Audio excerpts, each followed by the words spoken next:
Bonjour, le 9 avril, nous pouvons faire mémoire de Sainte Casilde.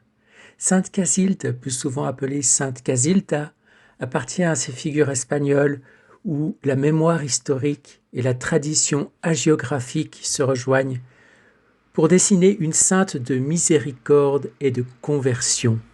La tradition la présente comme la fille d'un prince ou roi maure de Tolède, élevée dans la religion musulmane au XIe siècle.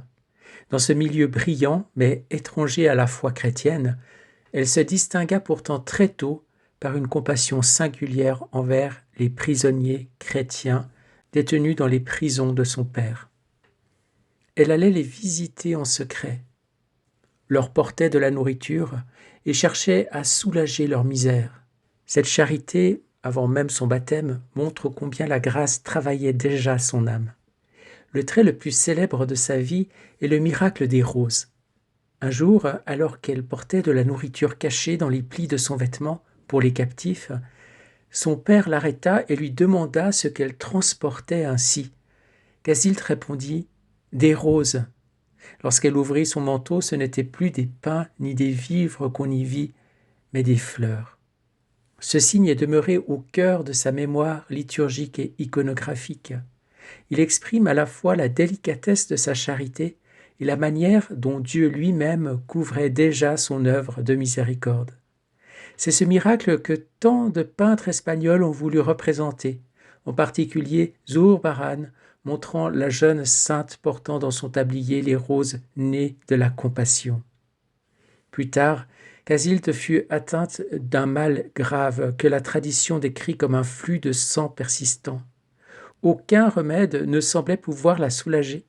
Son père consentit alors à ce qu'elle se rende dans la région de Burgos, près de Briviesca, où des eaux étaient réputées salutaires.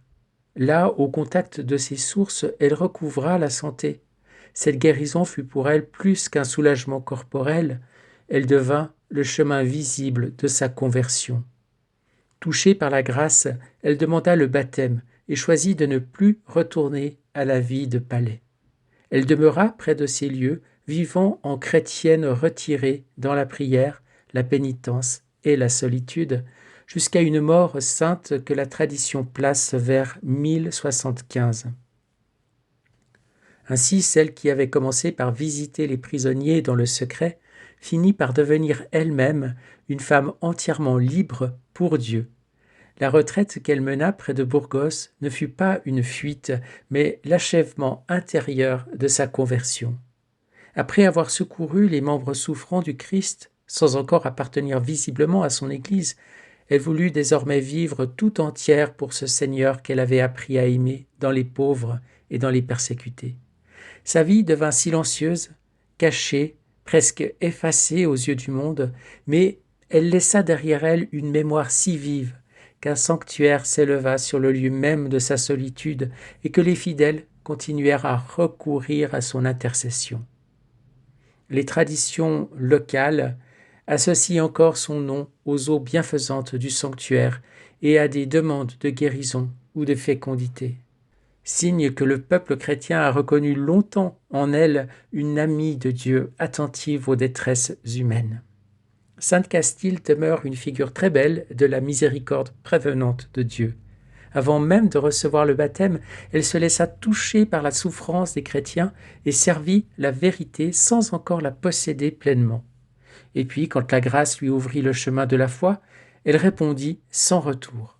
Son histoire rappelle que Dieu peut conduire une âme de la compassion naturelle à la charité surnaturelle, de la bienfaisance secrète à la sainteté reconnue, et qu'il aime souvent manifester cette transition par des signes qui parlent au cœur.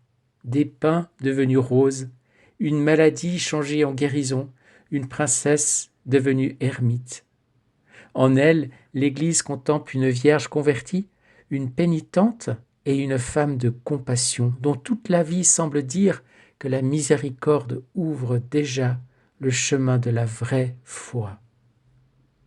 Sainte Casilde est demeurée dans la mémoire chrétienne comme une femme qui portait secrètement de quoi nourrir les prisonniers et dont cette charité cachée fut comme le premier signe d'une âme déjà touchée par la grâce.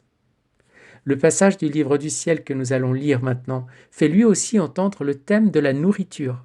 Mais en l'approfondissant, Jésus y rappelle combien il s'est lui-même fait nourriture pour les hommes et combien il désire en retour se nourrir de l'amour, des œuvres et de la volonté des créatures.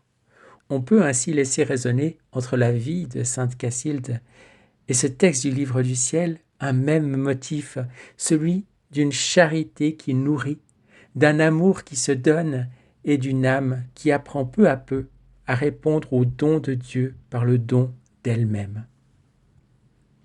Nous sommes au tome 13 du livre du ciel à la date du 9 octobre 1921 et Louisa écrit « Je pensais à la dernière scène de Jésus avec ses disciples. Dans mon cœur, mon aimable Jésus me dit alors « Ma fille, quand je mangeais avec mes disciples à la dernière scène, j'étais entouré non seulement d'eux, mais de toute la famille humaine. L'un après l'autre, je les ai eus près de moi. Je les connaissais tous et j'appelais chacun par son nom. Je t'ai aussi appelé, toi Louisa, je t'ai donné la place d'honneur entre moi et Jean. J'ai fait de toi une petite confidente de ma volonté. En partageant l'agneau, j'en ai donné à mes apôtres et aussi à tous. Cet agneau, rôti et coupé en morceaux, me symbolisait. Il représentait ma vie et montrait comment j'avais dû m'abaisser par amour pour tous. J'ai voulu l'offrir à tous comme un aliment exquis, représentant ma passion. Sais-tu pourquoi mon amour a tant fait, tant parlé et tant souffert, se changeant en nourriture pour les hommes? Pourquoi je les ai tous appelés et leur ai donné l'agneau? Parce que je désirais aussi de la nourriture de leur part. Je désirais que tout ce qu'ils feraient puisse être un aliment pour moi. Je voulais me nourrir de leur amour, de leurs paroles, de leurs travaux, de tout. Louisa continue. Je dis à Jésus, « Mon amour, comment nos travaux peuvent-ils devenir un aliment pour toi ?» Et il me répondit, « L'homme ne vit pas seulement de pain, mais de ce que ma volonté lui fournit. Si le pain nourrit l'homme, c'est parce que je le désire. Toutefois, la créature met en action sa volonté pour accomplir ses actions. Si elle veut présenter ses travaux comme un aliment pour moi, elle me donne un aliment. Si c'est de l'amour qu'elle veut m'offrir, elle me donne de l'amour. Si c'est de la réparation, elle me fait réparation. Si dans sa volonté elle veut m'offenser, elle fait une arme de ses actions pour me blesser et même me tuer. La volonté de l'homme est ce qui chez lui ressemble plus à son Créateur. J'ai mis une part de mon immensité et de mon pouvoir dans la volonté humaine. Lui donnant la place d'honneur, j'en ai fait la reine de l'homme et la dépositaire de toutes ses actions. Tout comme les créatures ont des coffres, où par souci d'ordre et de sécurité, elles placent ce qui leur appartient, l'âme possède sa volonté, persévérant et surveillant tout ce qu'elle pense, dit et fait.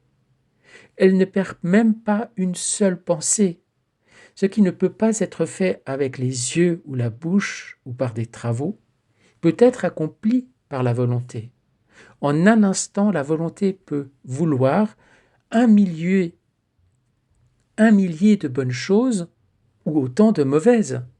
La volonté fait voler les pensées vers le ciel, vers les endroits les plus éloignés ou même vers les abîmes. L'âme peut être empêchée d'agir, de voir ou de parler, mais elle peut tout accomplir par sa volonté. Comme la volonté peut être déployée, combien d'actes bons et de méchanceté elle peut contenir. Avant tout, je veux la volonté de l'homme, parce que si je l'ai, j'ai tout. Sa résistance est alors vaincue. Gloire à toi, Seigneur, pour ce passage très éclairant et qui met l'accent sur la nécessité de bien considérer cette volonté humaine. Cette volonté humaine que, dans notre expérience normale de la vie, est une volonté blessée, blessée par le péché originel, par ce dérèglement des passions qui influence notre manière de vouloir, qui influence les choix que l'on fait avec cette volonté. Mais le Seigneur nous dit quelque chose d'important dans ce passage, c'est la puissance de la volonté, qui est à l'image de la volonté de Dieu. Et par la volonté, c'est-à-dire par l'intention que l'on met dans les choix que nous faisons, et par l'exercice de cette liberté qui est la nôtre, par l'usage de cette volonté, pour vouloir ceci ou cela, eh bien, nous pouvons ainsi nourrir le Seigneur. Si nous voulons le nourrir, nous le nourrissons. Si nous voulons le glorifier, nous le glorifions. Si nous voulons l'aimer, nous l'aimons. Importance de bien discerner les choix que nous faisons, l'usage que nous faisons de cette volonté. Demandons au Seigneur la grâce de vraiment prendre au sérieux tout ce qu'il nous dit, tout ce qu'il nous apprend dans le livre du ciel, et d'agir en conséquence, de ne plus laisser notre volonté sous la domination des passions, sous la domination des mauvaises inspirations que nous font peut-être les ennemis de notre âme, mais en nous laissant vraiment habiter par le Seigneur, qui veut nous faire le don de sa divine volonté.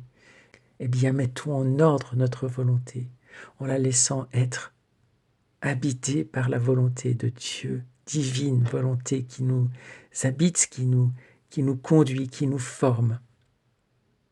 Et Seigneur, en ce jour, eh bien, oui, nous te demandons cette grâce d'être toujours unis à toi, d'être toujours unis dans ta volonté, à tout ce que toi tu veux.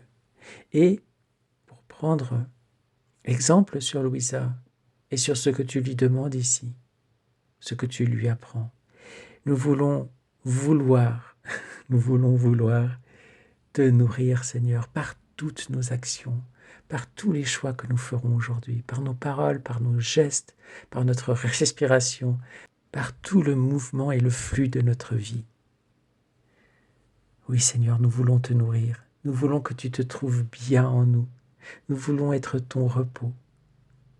Et nous voulons construire ton royaume comme toi tu le veux, Seigneur. Et nous te demandons la venue de ton règne sur la terre comme au ciel. Nous te demandons la réalisation du règne du divin fiat, non seulement dans notre vie, mais dans la vie de tous et de toutes, aujourd'hui et demain et pour toujours. Nous voulons te présenter la vie de Sainte Casilde. Dans ta divine volonté, Seigneur, nous voulons plonger chaque acte de sa vie, chaque battement de son cœur, chaque respiration, chaque pensée, chaque parole, chaque décision, ces beaux moments où elle a été visiter les prisonniers chrétiens, où elle a eu de la pitié, de la miséricorde, où elle a apporté de la nourriture à ces personnes dans le dénuement, dans le besoin, dans la souffrance.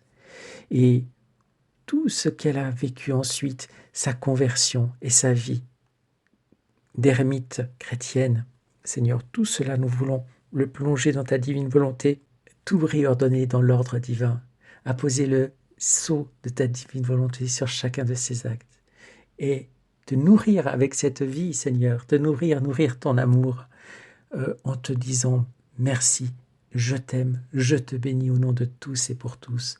Sois glorifié, béni en ce jour et tous les jours, Seigneur. Garde-nous dans ta présence avec Sainte Casilde, avec tous les saints du ciel, avec les anges, avec notre ange gardien. Et nous voulons vivre ce jour avec toi, en toi, par toi et pour toi, avec une intention pure d'être tout à toi, Seigneur. Sois béni, sois glorifié et sois nourri par chacun de nos actes aujourd'hui. Amen. Fiat. Bonne journée et à demain. Soyez bénis.